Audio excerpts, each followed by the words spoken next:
আসসালামু আলাইকুম, সবাই কেমন আছেন? আমি ভালো আছি, আপনাদের দুয়ায় শুকর আলহামদুলিল্লাহ। তো আমি আজকে আপনাদের জন্য একটা লইট্টা মাছের রেসিপি নিয়ে চলে আসলাম। তো আমিও আজকে যেভাবে রান্না করব সেভাবে ফার্স্ট টাইম রান্না করতেছি। এর আগে আমি কখনো করি নাই, তো চিন্তা করলাম কেননা আপনাদের সাথে শেয়ার করা যায়। আর দেখতেই পাচ্ছেন এখানে আমি লইট্টা মাছ নিয়েছি, এখানে লইট্টা শুটকি নিয়েছি। তো এখানে লইট্টা শুটকিগুলো আমি ভালো করে গরম পানি দিয়ে ওয়াশ করে নিচ্ছি। প্রথমে ছোট ছোট টুকরা করে তারপর গরম পানি দিয়ে ওয়াশ করে নিছি।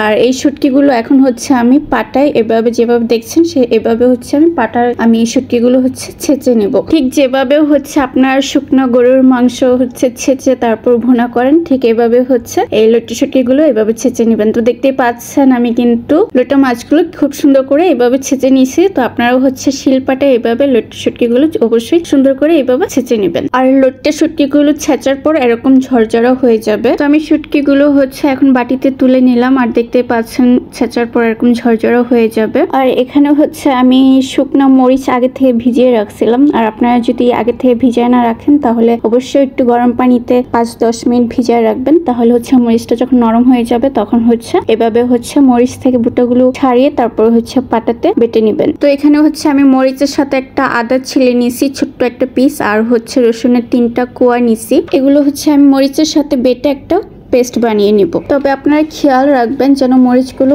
আপনার অন্তত 1 থেকে 1.5 ঘন্টা আগে ভিজিয়ে রাখার জন্য। সেই ক্ষেত্রে হয় যেটা আপনার বাটতে সুবিধা হবে। আর যদি আপনি সাথে সাথে ভিজিয়ে কিছুক্ষণের ভিতরে আপনি বাটেন তাহলে সেক্ষেত্রে বাটতে অনেক একটু কষ্ট হয়ে যায়। আর মরিচগুলো ভাঙতে চায় না। তো আপনার চেষ্টা করবেন যেন মরিচটা আগে ভিজিয়ে রাখেন। আর দেখতেই পাচ্ছেন আমার কিন্তু প্রায় হয়ে গেছে মরিচ বাটা। আমি আর একটা বাটা দিব। আমি কিন্তু একদম মিহিন করব না, আমি একটু দানা দানা থাকবে, আমি ঠিক এরকম রাখবো। তো দেখতেই পারতেছেন আমার কিন্তু বাটা কিন্তু হয়ে গেছে। আর আমার হাতের অবস্থা দেখেন, একদম আজকে জ্বলে পড়ে ছারকার হয়ে যাবে এমন একটা অবস্থা। আপনারা অবশ্যই আপনাদের কাছে গ্লাভস থাকলে আপনারা গ্লাভস পরে নেবেন। আমার কাছে ছিল, আমি পরতে ভুলে গেছি। আর এই দেখেন আমার বাটা শেষ। আর আপনারা ঠিক এভাবে বেটে নেবেন। তো আমি পাটা থেকে একদম সুন্দর করে মুছে একদম ভালো করে তুলে নিব যেন একটুও না থাকে। তো কড়াইটা গরম হয়ে যাওয়ার পর আমি এখানে তেল দিয়ে নিলাম। যেহেতু শুটকিতে একটু তেলটা বেশি লাগে, আমরা সবাই জানি যে শুটকিতে একটু তেলটা বেশি লাগে।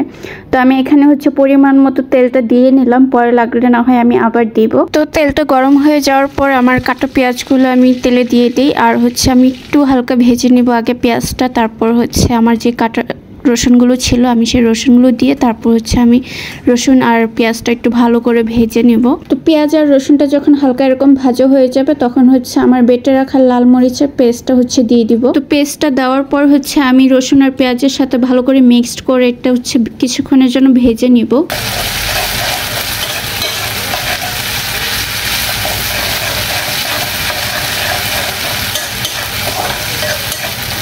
তো কিছুক্ষণ ভাজার পর আমি এখানে পরিমাণ মতো লবণ দিয়ে দেই। যতটুকু লবণ লাগবে আপনাদের পরিমাণ মতো দিয়ে দিবেন। আমি দিয়ে দিলাম, দিয়ে আমি আবার ভালো করে মিক্সড করে ভেজে নিচ্ছি। কিছুক্ষণ ভাজার পর আমি এখানে হলুদের গুঁড়া দিয়ে দিই, 1 চামচ জিরা গুঁড়া, আর 1 চামচ ধনিয়া গুঁড়া দিয়ে দিই। তো দিয়ে আমি আবার এগুলো ভালো করে মিক্সড করে নিচ্ছি। আর আমি শুকনো মরিচের গুঁড়াটা ইউজ করি নাই, কারণ আমি এখানে আস্ত শুকনো মরিচ বাটা ইউজ করছি, তার জন্য কোনো মরিচটা ইউজ করছি সেই মরিচটা একদম দেশি মরিচ ছিল। তো আমি যে শুটকিটা ছেঁচে রাখছিলাম সেই শুটকি গুঁড়াটা আমি এখানে দিয়ে দিব। তো আমি এখানে দিয়ে ভালো করে আমি মিক্সড করব, মশলাটার সাথে ভালো করে মিক্সড করতে হবে। আর চুলার আঁচটা একটু কম আঁচে রাখতে হবে যেন নিচ দিয়ে লেগে না যায়, খেয়াল রাখতে হবে। আর আপনারা কিন্তু প্রথমেই দেখতে পারছেন আমি কিন্তু শুটকিতে অনেকখানি তেল দিয়েছি, কিন্তু তারপরে আমার তেলটা কম হয়ে গেছে, নিচ দিয়ে লেগে আসতেছিল। আমি আর একটু তেল দিয়ে নিই। তো তেলটা দেওয়ার পর আমি আরো ভালো করে একটু নাড়াচাড়া দিয়ে মিক্সড করে আমি ভাজতে থাকি। তো শুটকিটা দেওয়ার পর কতক্ষণ পর নাড়া দিতে হবে আর শুটকিটা ভাজতে হবে। তো যখন শুটকিটা ভাজা হয়ে যাবে দেখবেন আস্তে আস্তে কালারটা চেঞ্জ হয়ে আসতেছে। তো দেখতে পারতেছেন কালারটা কি সুন্দর হয়ে গেছে। আর এখন আমি পানি গরম করে রাখছিলাম, সেই গরম পানিটা আমি এখানে 2 কাপ পরিমাণ পানি দিয়ে দিব। তো পানি দিয়ে দেওয়ার পর নাড়াচাড়া দিয়ে আমি ঢাকনা দিয়ে দিব। তো কম আঁচে রেখে আমি কিছুক্ষণ পর নাড়া দিয়ে দিচ্ছিলাম যেন নিচ দিয়ে লেগে না যায়। খেয়াল রাখতেছিলাম। আর হচ্ছে যত ভালো করে কষাবেন এতই কিন্তু কালারটা অনেক সুন্দর আসবে। আর দেখতেই পারতেছেন কালারটা কত সুন্দর আসছে, মানে যত কষানো হবে এতই ভালো হবে। আর আমি হচ্ছে এখানে হচ্ছে 1 পিস লেবু নিয়ে নিয়েছিলাম কেটে। এখন হচ্ছে আমি লেবুর রসটা দিয়ে দিচ্ছি, তাতে হচ্ছে যে শুটকির যে স্মেলটা থাকে সেই স্মেলটা থাকবে না, আর হচ্ছে খেতেও ভালো লাগে, টেস্টটা ভালো আসে। তো এখানে হচ্ছে আমি 2 পিস লেবুর রস দিয়ে দিই। তো লেবুর রসটা দেওয়ার পর এখন হচ্ছে আমি কম আঁচে রেখে আমি আস্তে আস্তে হচ্ছে শুটকির যে পানিটা আছে সে পানিটা হচ্ছে আস্তে আস্তে আমি শুকাতে থাকবো, মানে কষাইতে হবে। আর আপনারা কিন্তু আস্তে আস্তে কষাইতে থাকবেন, আর দেখতেই পারবেন যে কালারটা চেঞ্জ হয়ে গেছে। আমারটা কিন্তু দেখতেই পারতেছেন অলরেডি কিন্তু কালারটা চলে আসছে।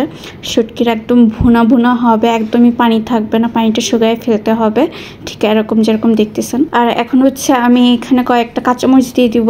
কাঁচামরিচটা হচ্ছে খালি ডেকোরেশনের জন্য, যেন দেখতে ভালো লাগে। আর হচ্ছে আমি ধনেপাতা দিয়ে দিলাম, কিছু কুচি করে রাখা ধনেপাতা দিয়ে দিলাম, এতে হচ্ছে টেস্টটাও ভালো আসে, ধনেপাতার একটা ফ্লেভার আসে, ভালো লাগে। তো আপনারাও হচ্ছে দিবেন, দিয়ে এভাবে হচ্ছে আবার কিছুক্ষণ, বেশিক্ষণ না, তাহলে ধনেপাতাটা হচ্ছে কালো হয়ে যাবে। তো আপনারা কিছুক্ষণ নাড়াচাড়া দিয়ে তারপর হচ্ছে আপনারা নামায় দিবেন। তো আমার লইট্টা শুটকিটা রান্না হয়ে গেছে, আমি ডেকোরেশনের জন্য প্লেটে তুলে নিলাম।